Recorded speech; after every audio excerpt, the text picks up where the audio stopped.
Kev, justement, on va passer un peu à la rubrique suivante qui était avec l'enchaînement, qui a marqué des points. Grenoble a beaucoup joué depuis la reprise. Vincent Ognon n'a pas manqué de beaucoup faire tourner. D'ailleurs, on disait que Bambock avait beaucoup enchaîné, mais finalement, c'est un des rares qui a autant enchaîné ces dernières semaines. La question, c'est de savoir, maintenant que les matchs vont être un peu moins nombreux, oui, c'est ça, quoique cette semaine, ça va être encore difficile avec un match de coupe le mercredi et un match de coupe le samedi, mais après, on va rebasculer sur un rythme un peu plus normal. Est-ce qu'il y a des joueurs qui, à tes yeux, ont marqué des points pour bousculer un peu la hiérarchie, pardon, ou retrouver une place un peu plus conforme avec ce qu'on imaginait d'eux en début de saison? Et au contraire, des joueurs qui n'ont pas marqué de points. Je te laisse commencer à toi si tu veux bien sur cette rubrique-là, sur ce point-là. Ouais, écoute, défensivement, pour moi, il y en a deux qui ont clairement perdu des points. C'est Diarra, que je trouve de moins en moins serein et qui fait des erreurs défensives. Et Chapchet, qui, alors lui, c'était son retour, hein, on l'a dit, il n'avait pas joué depuis un certain temps, mais pareil, je l'ai trouvé un peu plus fébrile. Donc, pour moi, ce serait logique de retrouver la paire qui nous a fait aussi, qui nous a amené haut et qui nous a fait faire une belle saison. C'est Nestor et Monfray. Ils ont l'habitude de jouer ensemble. Tonton, on sait aussi le côté Laura qu'il a vis-à-vis du vestiaire. Donc, c'est quelque chose de très, très important pour moi de le retrouver. Donc, pour moi, ça devrait amener à voir Nestor et Monfray titulaires. Donc, Nestor, surtout qu'à chaque fois qu'il a joué, pour moi, il a marqué des points. Paquies, je ne sais pas si lui, par contre, il en a gagné, mais par la force des choses, avec la blessure d'Ariel Mendy, il va devoir jouer à gauche. Donc ça, c'est pareil. J'espère pour lui qu'il va enfin réussir à enchaîner. Je ne sais pas de combien de temps est la blessure de Mendy, si tu as des infos, Fred. Mais il va falloir pour lui qu'il enchaîne et qu'il marque des points.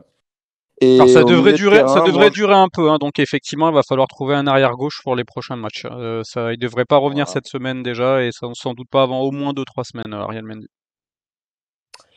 Voilà. Après, sinon, au milieu de terrain, qui marque des points, j'ai envie de te dire, au vu de bousculer la hiérarchie, en tout cas, non, parce que Béné est un titulaire, Bambok est un titulaire.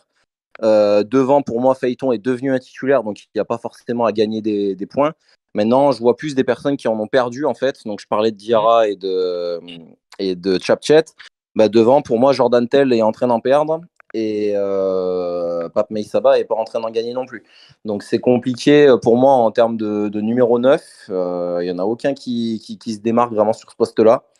Donc voilà, pour moi, il y a plus de pertes en tout cas que de gains, hormis peut-être Amin Sbahi, que je trouve très Hmm. intéressant moi, sur ces matchs et que je trouve de plus en plus régulier. Donc offensivement, dans le joueur en tout cas, qui n'est pas forcément titulaire indiscutable, même pas titulaire du tout, et qui marque des points, moi je mettrais Amin Sbahi vraiment de plus en plus percutant, de plus en plus régulier, de plus en plus décisif. Alors, tu avais fini sur qui a marqué des points et qui en a perdu? On est bon, on est bon. Je te rejoins totalement en fait. Je pense que tu as exactement la même opinion que moi. Qui a marqué des points? Loïc Nestor, déjà parce que je l'ai trouvé très bon quand il a joué. Défensivement, il apporte un peu à l'image de ce que je disais pardon, sur Adrien Montré tout à l'heure. Balle au pied, il est capable de gagner des mètres en fait et d'être percutant, d'apporter un petit plus. Et je te rejoins aussi quand tu dis qu'il a gagné des points parce que finalement ses deux concurrents sur le poste en ont perdu. Alors Diarra un tout petit peu moins que Chapchet, je pense même pardon que Diarra est toujours peut-être un peu devant Nestor dans la hiérarchie, mais par contre je pense que là Loïc Nestor est clairement rebasculé numéro 3 et pas très loin de Mamadou Diarra pour le numéro 2. Je pense même que c'est de tout l'effectif le joueur qui a marqué le plus de points, Loïc Nestor, sur la période où on a beaucoup enchaîné. Après, au milieu du terrain, je sais Juste, pas. Fred, je suis Oui, désolé de te couper. oui. On n'en parle pas du tout là, mais Bart Stralman, il en est où? Parce Alors, qu'on il est. parle de 4 défenseurs centraux, Ouais. mais en fait, on en a 5. Ouais, alors le pauvre, je sais pas quand est-ce qu'il va pouvoir jouer. Donc, il avait fait sa reprise effectivement après sa longue blessure et il a été touché aux adducteurs en fait au moment de sa reprise. Comme souvent malheureusement lors des Ah, reprises, voilà, c'est des blessures qui arrivent. Donc, il a rechuté et je crois qu'il n'était pas apte jusqu'à ce match de Nîmes. Peut-être que ce match de Nîmes, il était apte à être dans le groupe. Ça, honnêtement, je me souviens plus de ce qu'on m'avait dit, mais en tout cas, voilà, il avait fait une rechute adducteur il y a 2-3 semaines et du coup, le temps de revenir pleinement, le calendrier tourne. On n'a plus de matchs faciles. Je considère pas Plabennec comme un match facile, mais ça aurait pu être un match où on aurait pu faire tourner, faire jouer un Stralman. Ça va être compliqué quand même de lui trouver une place, surtout si on joue qu'à 4 derrière jusqu'en fin de saison, à moins qu'il y ait des suspendus, des blessés. Et même là, on a une telle profondeur de banc que ça va être difficile. Je suis malheureusement craintif pour lui qu'on n'ait pas la chance de le voir du tout cette saison, sauf si on joue plus rien en fin de saison et qu'on peut un peu plus donner du temps de jeu à ceux qui n'en ont pas. Donc c'est pas ce qu'on souhaite pour Grenoble bien évidemment, mais voilà, ça va vraiment être difficile pour le Néerlandais de se faire une petite place dans l'effectif au cours des prochaines semaines. Mais enfin pas d'inquiétude. Si il a un peu rechuté sur les adducteurs, mais voilà, c'est juste temporaire et potentiellement il va pouvoir être apte très rapidement à faire des groupes, hein. C'était bon, ça a répondu à ta question? Super, merci beaucoup Fred. Milieu du terrain, oui, je disais, ils n'ont pas marqué des points, mais par contre, je ne vois pas comment on pourra sortir de l'effectif Bambok et Bonnet désormais. Alors si on joue à deux milieux, bah ça va pas laisser beaucoup de place aux autres, et si on joue à trois milieux, bah faudra voir déjà quand est-ce que vont revenir les blessés et Ngando en tête. Ça peut expliquer aussi pourquoi Florian Michel n'est pas resté. On y reviendra dans la dernière partie de ce podcast sur le mercato, mais en tout cas, il y a peu de place libre à moins de blessures de suspension qui vont se libérer pour moi parce que bah, les deux ont Bonnet, bon, on s'en doutait un tout petit peu hein, qu'il allait arriver et qu'il allait vite récupérer une place de titulaire indiscutable. Et Bambok, comme on l'a dit depuis le début de cette émission, bah, il monte tellement en puissance qu'aujourd'hui, ma question se pose plus pour moi en tout cas. Je ne vois pas qui peut rivaliser avec Bambok dans l'effectif aujourd'hui du GF38. Déjà qu'en début de saison, voilà, il était tout le temps titulaire. Là, la question ne se pose vraiment plus pour moi. Et devant, je suis du même avis que toi en fait, à la fois sur qui a marqué des points Phaéton. Voilà, je trouve que c'est même s'il est encore un peu inconstant, que c'est le meilleur attaquant du GF38 depuis maintenant quelques semaines. On n'oublie pas aussi qu'après Niort, où il avait été très bon, il avait dû jouer plusieurs fois dans un rôle qui n'était pas vraiment le sien, un peu en soutien de l'attaquant, un peu en 10, hein, ce qui peut expliquer aussi des prestations peut-être un peu moins bonnes. Tel, on l'a dit dans les flops, c'est un peu plus difficile actuellement. Mais Saba, je le trouve très intéressant dans le jeu, mais il va falloir qu'il marque à un moment donné. Voilà, c'est un neuf. Il est là pour marquer, pour être décisif. Et même si, comme tu l'as très bien dit, il fait beaucoup d'efforts défensifs, s'il fait briller ses coéquipiers, bah reste que aujourd'hui, c'est pas seulement ça qu'on attend de lui. Même si c'est des qualités que moi j'apprécie beaucoup. Bamba, je me fais pas de soucis, ça va revenir très très fort. Et je te rejoins également sur Zbaï. Et je te rejoins là aussi sur le poste de Zbaï que j'ai trouvé. Alors je sais plus c'est quel match, il y en a eu beaucoup, excusez-moi. Je crois que c'est Bastia où il est meilleur quand il joue où il est aligné d'entrée de jeu sur un côté. Et en fait, il est meilleur après la sortie de certains joueurs et qu'il est repositionné en fait en 10. La sortie de Correa, je crois, à l'heure de jeu.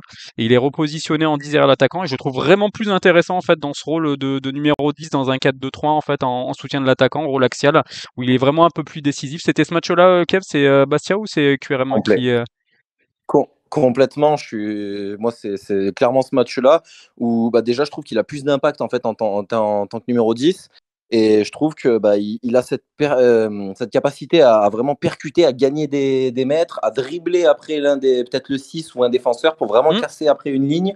Donc il est vraiment vraiment intéressant dans ce rôle de numéro 10. Donc en tout cas, je te rejoins. Pour moi, il a marqué des points. Moins qu'un Nestor par exemple, ou moins que la paire de milieu Bambok Bonnet qui est maintenant incontournable. Mais voilà, si je devais choisir devant, c'est Phaéton en premier et lui en deuxième. Et qui en perd par contre, tel, je pense que ça va être plus difficile. Maintenant, le problème entre guillemets du GF38, c'est que les deux qui perdent des points finalement, c'est Tel et Meissaba et c'est les deux axiaux. Alors est-ce qu'on tente à nouveau de mettre un Phaéton dans l'axe ou un Bamba dans l'axe, en partant du principe qu'on reste à 3 joueurs offensifs devant ou sur un 4-2-3 avec 4 joueurs offensifs? C'est une question qui peut se poser, mais là encore, c'est des problèmes de riches, hein, honnêtement. Devant cette année, Grenoble, c'est quand même plutôt pas mal. Et j'ai pas de doute non plus que la mauvaise période de Tel se termine et qu'il revienne aussi au niveau qu'il avait les dernières semaines avant sa prolongation. Et puis voilà, hein, les gardiens, c'est pas la peine d'en parler parce que de toute façon, Brice Maubleu empêche tout débat, donc il y a déjà pas trop de doute à ce niveau-là. Et on a fait le tour. Mais on compte sur Esteban bien sûr mercredi. On sait qu'il sera au niveau et on sait qu'il sera performant, qu'il sera là. Ah, mais j'ai aucun doute là-dessus, mais voilà, la hiérarchie ne peut pas être bousculée, même avec un très très bon Salès Ouais. dans tous les cas en Coupe de France. La saison de Crécy Brismo Bleu est trop bonne. Et bah, j'espère quand même revoir un peu Loris Neri, moi personnellement, à qui on souhaite un bon anniversaire, parce que je crois que c'est son anniversaire aujourd'hui.